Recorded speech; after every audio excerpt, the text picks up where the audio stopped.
जय गुरु जी संगत जी। शुक्राना गुरु जी चैनल को शेयर करें और सब्सक्राइब करें।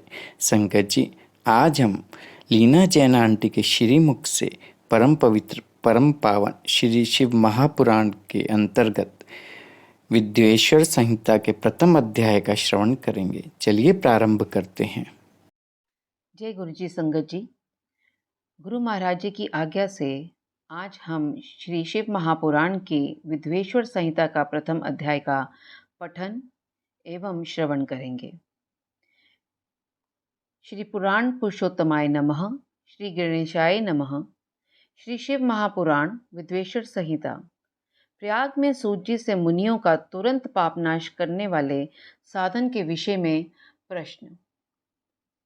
जो आदि और अंत में तथा मध्य में भी नित्य मंगलमय है, जिनकी समानता अथवा तुलना कहीं भी नहीं है, जो आत्मा के स्वरूप को प्रकाशित करने वाले देवता हैं, जिनके 5 मुख हैं और जो खेल ही खेल में अनायास जगत की रचना, पालन और संहार तथा अनुग्रह एवं तिरोभाव रूप 5 प्रबल कर्म करते रहते हैं, उन सर्वश्रेष्ठ अजर अमर ईश्वर अंबिकापति भगवान शंकर का मैं मन ही मन चिंतन करता हूँ।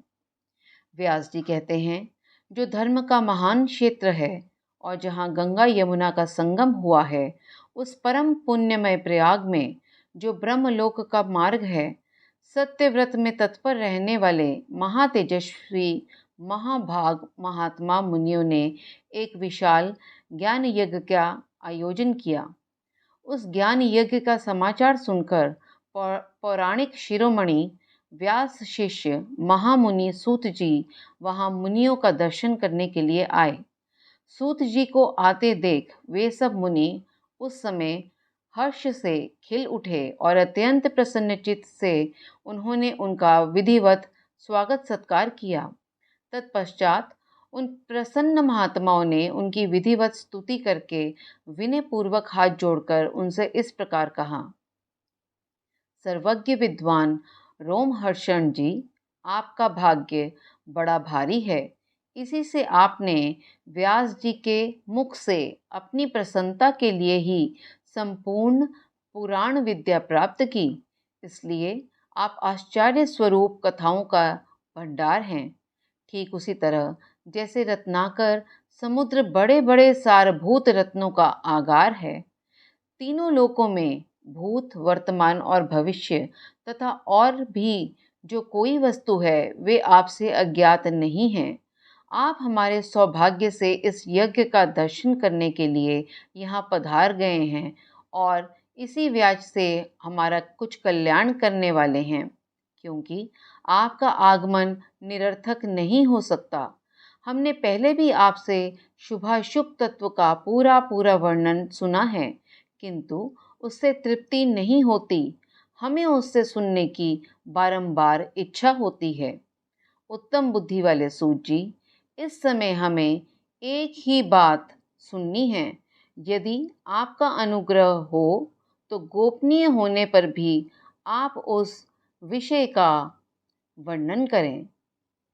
घोर कलयुग आने पर मनुष्य पुण्य कर्म से दूर रहेंगे, दुराचार में फंस जाएंगे और सबके सब सत्य भाषण से मुंह फेर लेंगे, दूसरों की निंदा में तत्पर होंगे, पराये धन को हड़प लेने की इच्छा करेंगे, उनका मन पराई स्त्रियों में आसक्त होगा तथा वे दूसरे प्राणियों की हिंसा किया करेंगे, अपने शरीर को ही आत्मा समझेंगे, मूढ़, नास्तिक और पशु बुद्धि रखने वाले होंगे, माता पिता से द्वेष रखेंगे, ब्राह्मण लोभ रूपी ग्राह से ग्रास बन जाएंगे, वेद बेचकर जीविका चलाएंगे, धन का उपार्जन करने के लिए ही विद्या का अभ्यास करेंगे और मद से मोहित रहेंगे, अपनी जाति के कर्म छोड़ देंगे, प्रायः दूसरों को ठगेंगे, तीनों काल की संध्योपासना से दूर रहेंगे और ब्रह्म ज्ञान से शून्य होंगे।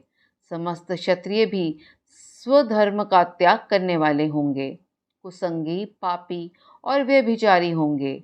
उनमें शौर्य का अभाव होगा। वे कुत्सित शौर्य कर्म से जीविका चलाएंगे, शूद्रों का सा बर्ताव करेंगे और उनका चित्त काम का किंकर बना रहेगा।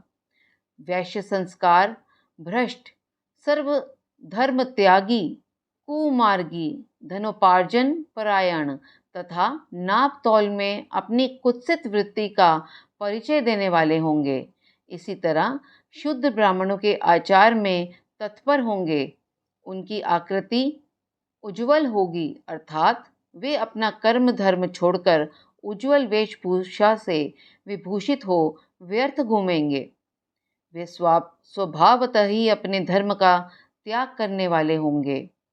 उनके विचार धर्म के प्रतिकूल होंगे।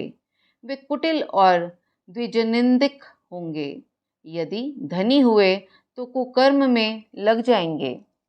विद्वान हुए तो वाद विवाद करने वाले होंगे। अपने को कुलीन मानकर चारों वर्णों के साथ वैवाहिक संबंध स्थापित करेंगे। समस्त वर्णों को अपने संपर्क से भ्रष्ट करेंगे। वे लोग अपनी अधिकार सीमा से बाहर जाकर द्विजोचित सत्कर्मों का अनुष्ठान करने वाले होंगे। कलयुग की स्त्रियां प्रायः सदाचार से भ्रष्ट और पति का अपमान करने वाली होंगी। सास ससुर से द्रोह करेंगी, किसी से भय नहीं मानेंगी, मलिन भोजन करेंगी, कुत्सित हाव भाव में तत्पर होंगी। उनका शील स्वभाव बहुत बुरा होगा और वे अपने पति की सेवा से सदा ही विमुख रहेंगी। सूत जी, इस तरह जिनकी बुद्धि नष्ट हो गई है, जिन्होंने अपने धर्म का त्याग कर दिया है, ऐसे लोगों को इहलोक और परलोक में उत्तम गति कैसे प्राप्त होगी? इसी चिंता से हमारा मन सदा व्याकुल रहता है। परोपकार के समान दूसरा कोई धर्म नहीं है। अतः जिस छोटे से उपाय से इन सबके पापों का तत्काल नाश हो जाए, उसे इस समय कृपया पूर्वक बताइए, क्योंकि आप समस्त सिद्धांतों के ज्ञाता हैं। व्यास जी कहते हैं, उस भावितात्मा मुनियों की यह बात सुनकर सूत जी मन ही मन भगवान शंकर का स्मरण करके उनसे इस प्रकार बोले। यहीं पर हम अध्याय प्रथम का समापन करते हैं। जय गुरु जी, शुक्राना गुरु जी। ओम नमः शिवाय। शिवजी सदा सहाय। ओम नमः शिवाय। गुरु जी सदा सहाय।